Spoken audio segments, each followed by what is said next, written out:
Baby boomers had it easy. Millennials are doomed. But is Gen X the last free generation? Let's start at the beginning. Born before surveillance, raised without supervision. Gen Xers were the first to grow up with the possibility of surveillance everywhere. But we were spared the fate of being constantly watched, tracked, and logged. Most of us didn't have cell phones until we were teenagers. And if you got one early, your parents probably didn't even know what an app was, let alone what you were doing on that tiny screen. There was no GPS to track us, no Facebook to log our every move, no Instagram to document our existence. We played outside all day, took the bus, rode our bikes. Nobody knew where we were unless we told them. And if we did, there was no way to check. When we got home, our parents didn't ask where we'd been or what we'd done. They didn't care. Many of us had front doors without locks, phones without tracking, and childhoods without digital footprints. True privacy, now an ancient concept, was just part of growing up. The last generation to experience boredom. No infinite scroll. No dopamine loops. If we were bored, we made our own fun. We made mixtapes. We skated ramps. We drew, wrote, raced, imagined. We read cereal boxes. We stared at walls. We made up games and invented worlds. There was no YouTube to fall into. No push notifications to hijack our attention. We had time to think. We weren't too distracted to notice the world. And because of that, boredom became the birthplace of creativity. Media was one way, not all consuming. TV was scheduled. You had to wait. There was no Netflix, no Hulu, no binge culture. You couldn't fast forward. You sat through commercials. Your movie night depended on what your parents rented. We read newspapers. We finished articles.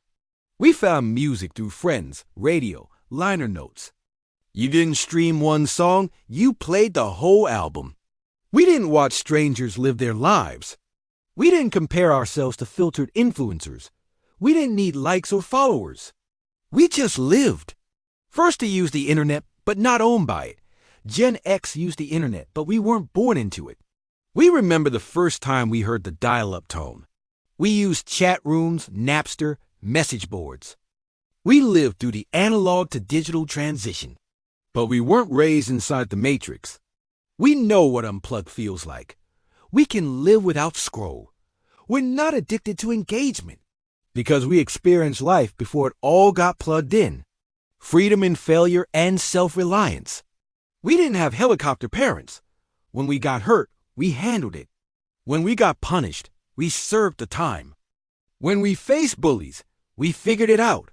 We weren't rescued. We weren't protected from failure. Our mistakes weren't broadcast. They were private. They passed. Our scars?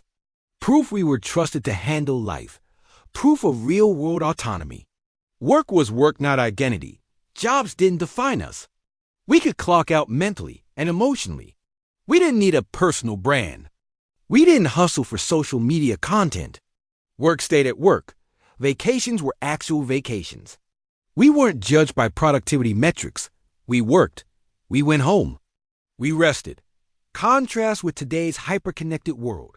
Now, everything is tracked. Every click logged. Every word archived. It's FOMO. Doom scroll. Black Mirror. You're either posting or you're being posted about. And if you're not, you're invisible.